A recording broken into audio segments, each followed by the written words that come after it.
Bang.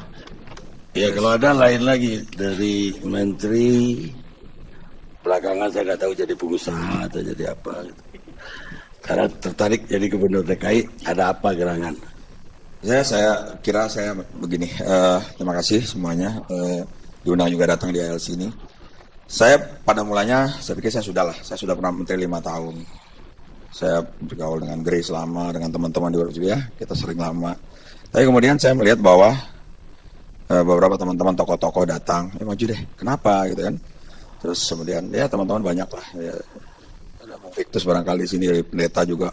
Saya bilang kenapa sih masalahnya? Ternyata ada masalah satu. Saya bilang, kalau untuk Pak Ahok, ya, saya beda visi dan misi. Saya bilang sama Grace juga, yang baiknya akan kita ambil. E-budgeting itu kita ambil, ya, soal e-budgeting itu penting. Kemudian untuk menciptakan good governance itu oke. Tapi persoalannya begini Bang Ganing. Jakarta ini tagline-nya Teguh Beriman. Kenapa saya maju? Karena hasilnya harus diluruskan. Pembangunan Jakarta ini harus mengacu kepada motonya Teguh Beriman itu.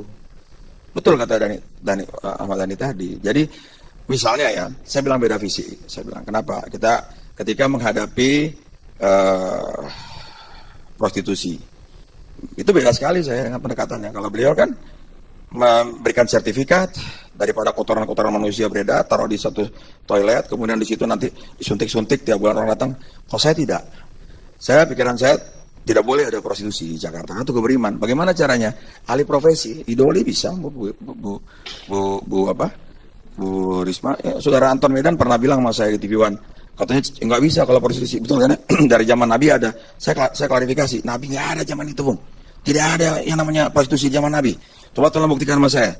Saya katakan sama, jadi jangan kita menganggap sejak zaman Nabi tidak bisa hilang, bisa. Kalau kita ahli profesi. Tapi kalau misalnya dia disuntikin, kemudian dikasih sertifikat, kemudian dia, itu satu pendekatan. Kemudian saya melihat tadi betul Grace. Saya melihat oke.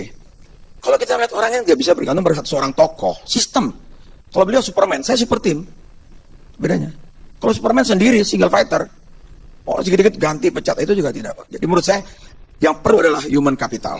Jakarta itu melihat potensi yang ada, lalu internal dan eksternal komunikasi itu perlu. Tadi Grace mengatakan 62% masyarakat Jakarta menyenangi loh kan, likabilitas. Tapi survei CSIS sama survei Cyrus Network itu hanya 43 kan Grace untuk elektabilitas. Kalau seandainya Pak Ahok seperti Ibu Risma gitu dengan tingkat popularitas 100%, kemudian likabilitasnya itu sampai 85%, lalu elektabilitas 80%, nggak usah maju kita. Pasti pilih, tapi cuma 43%, dan itu masih declining. Jadi ini proses gitu. Artinya apa? Artinya ada 57% masyarakat Jakarta yang undecided voter, kan gitu. Jadi kenapa ada sesuatu berarti? Nah untuk itu saya bilang, oke, look before you leap, kan? Lihat sebelum melompat. Saya dari kecil 4 tahun saya dari Jakarta, walaupun saya bukan orang Betawi. Saya kira Julung kita berteman lama ya. Sejak saya ketua KNP Jakarta Pusat, ketua KNP Jakarta, wakil ketua KNP Jakarta, ketua KNP Jakarta, saya tanya beliau, saya Taufik siapa lagi, Bung Taufik semua teman-teman. Dan saya pikir ini saatnya. Jadi kalau tadi, kemudian pembangunan ini tidak bisa ke arah pembangunan yang sekuler, kapitalis sekuler. Kita harus nasionalis religius. Saya lihat diarahkan ke sana gitu loh. Sepertinya kapitalis. Contoh saya di Singapura, saya katakan gitu. Naik sopir taksi. Dia bilang, you enak di Indonesia. You bisa punya rumah. Kami di sini tidak bisa punya rumah. Kenapa? Kami hanya punya hak pakai 90 tahun. Lalu kami kredit, bayar umur 70 tahun. Kalau saya mati 70 tahun, saya wariskan ke anak saya 20 tahun saja. Setelah itu anak saya 20 tahun yang memiliki, diambil lagi pemerintah, anak saya mesti bayar terus. Nah ini yang saya lihat. Saya setuju kalau orang itu dimasukkan di apartemen atau di rumah susun. Tapi kemudian dia ngontrak kan, dia bayar tiap 3 bulan. Kapan dia memiliki? Nah ini menurut saya pendekatannya. Kemudian jangan pendekatan top down. Apa-apa dari atas, kerahkan kiri, ke kanan. Harus bottom up. Jadi bagaimana kita community development based on society.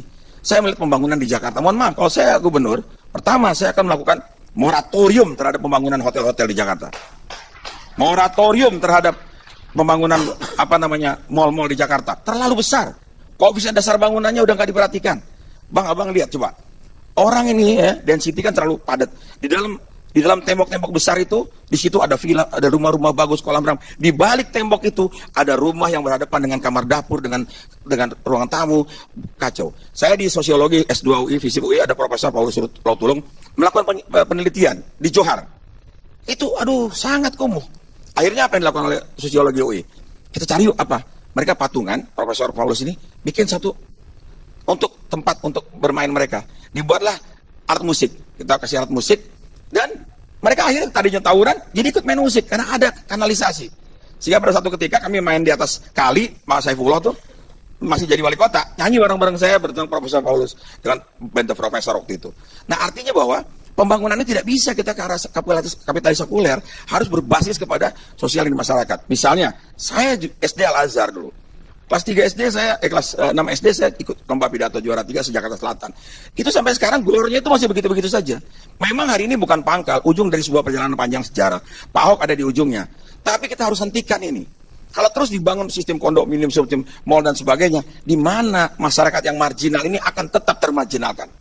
Dia tidak akan pernah masuk menjadi pemilik daripada. Apalagi sekarang di Jakarta ini hanya tinggal 13% orang Betawi statistiknya. Karena ada apa yang saya dapat dari teman-teman statistiknya ya. Artinya penduduknya pindah ke Citayam, ke Depok, ke Cibubur. Berapa? Menurut BPS 27,7. Ya, oke. 27,7. Peringkat 2. Peringkat pertama Jawa 32%. Nah, oke. Jadi itu. Maksudnya makin hari makin ke pinggir terus, termarginasi. Bagaimana mereka diberdayakan? Misalnya olahraga. Saya main bola 5 tahun. Spirit of the nation itu depend on sport. Jakarta cuma punya 18 lapangan sepak bola hari ini. Saya pernah ribut, Bang, sama bukan ribut, ada selang sekatan dengan Pak Gubernur Sutioso waktu itu saya kira Mas Raita tahu tuh. Soal lapangan sekolah Menteng. Kenapa? Karena solusinya di olahraga. Tapi Bang Kandi lihat, di kampung-kampung nggak ada tempat bermain. Gimana caranya? Belilah 5 atau 7 rumah di situ, bikinkan 2 lapangan futsal. Di setiap kelurahan, itulah tempat mereka berkumpul. Inilah pembangunan yang menuju ke arah yang community development based on society tadi. Bukan pembangunan yang kapitalis sekuler. Karena tagline-nya adalah teguh beriman. Jadi maksud saya gini, kalau orang Islam jadilah dia orang Islam yang benar. Orang Kristen jadilah orang Kristen yang benar. Siapkan fasilitasnya. Nah ini kan ada tuduhan seakan-akan saya anti. Padahal tidak. Waktu Muhyiddin itu, saya menteri dia speechwriter saya, dia orang Katolik. Sampai sekarang saya bergaul. Saya jadi menteri Bang 5 tahun. Setiap Jumat wajib ngaji. Tanyakan orang Katolik yang para nonton sekarang. Tapi pada saat yang bersamaan, yang Kristen wajib okumene, gabung. Profesor Dr. Paulus James Takudung yang pegang. Setiap tahun kami berangkatkan dengan uang yang saya kumpulkan dari gaji untuk berangkat 2 orang naik haji. 1 saya kirim ke Lourdes yang Katolik, 1 saya kirim ke Protestan. Tapi hari ini kan saya dibully sekarang kan saya anti Kristen.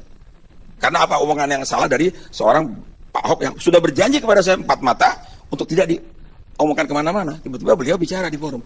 Dan kemudian saya habis dibully habis-habisan. Ini yang saya kira bahwa makin begitu, makin saya oke, kita maju. Nggak ada masalah. Nah, itu persoalan. Jadi persoalan Jakarta ini, kalau dia memang tagline-nya Teguh Beriman, mari kita bangun. Jadi menurut Anda dia itu kapitalis sekuler? Ya, cara-cara pembangunannya. Dan selalu Superman. Beliau ada kelebihan, harus 2 tahun. Ya kelebihannya ada. Tapi jangan Superman, harus super team. Gitu loh. Bangunan harus gitu. Dan tadi saya katakan bahwa kalau kita ke arah kapitalis sekuler, mau dibawa kemana kita? Ini Teguh Beriman. Nah, itu yang saya katakan. Jadi kalau kita siapkan sarana prasarana buat orang Kristen, buat orang Hindu, buat orang Buddha, buat orang Islam. Jalan dengan baik. Nah, tapi saya mengerti orang-orang Buddha seperti Mbak Grace, ya kan, mengatakan beliau adalah yang baik. Ya, oke, nggak sah-sah saja. Masih relatif kan. Menurut Mbak Grace baik, menurut saya masih ada kurangnya, wajar. Saya juga demikian. Saling kita menghargai betul, Bung Anton, ya kan? Ini sama. Saya ketua KNPI, KNPI Jakarta Pusat kan. Saya ketua KNPI Jakarta, dia ketua pusat nih. Jadi saya kenal Jakarta. Jadi kalau saya maju cuma tiba-tiba saya maju, malu saya. Ngapain saya ngerti Jakarta? Orang saya puluhan tahun di Jakarta kok Bang. Iya, ini tanggal Julung ya. Nah, artinya look before you leap. Lihat sebelum melompat. Tetapi kalau misalnya saya realistis, ada yang elektabilitas lebih tinggi dari saya, untuk apa saya paksakan? Kan masih berjalan.